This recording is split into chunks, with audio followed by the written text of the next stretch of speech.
si King gumagawa ng movie Empoy, tapos ikaw naman nag-solo ka dito. Anong sabi nila ba? Ginawa nila? Sa meeting po namin, basically hindi na po meeting kasi pupunta lang kami sa Viva office para lang magpagkwentuhan sa mga boss. It's part of our parang different brands. Parang individual brands kasi namin ni Kim. Because siya rin kasi may sariling career pa, may sarili siyang tinatahak na landas.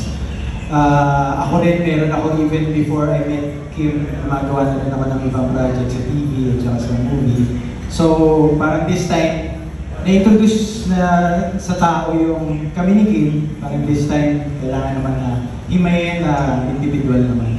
Which is actually, I appreciate it personally kasi para mas maraming project. Kumbaga, may brand na Gerald, may brand po na Kim, na tapos may brand na Kim and Gerald. So, how is it working with your team ladies now, si Raisa and si Anita?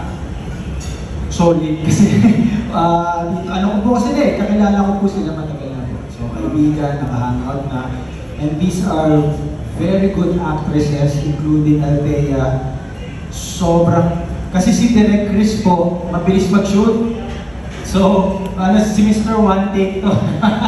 So, kailangan, which works of course, it works for the whole production. It's a challenge for actors kasi within that one take, kailangan yun na yun. Kung meron man sana tayong ulitin, cure na lang. Or kung unless kailangan talagang i-retake, di ba? But because this is the cast, all of it, if not all of it, 90% or 95% one take. So, yun, na-achieve po na namin yun. Because of the cast. Galing kasi nila, Raisa, Danita, and Althea.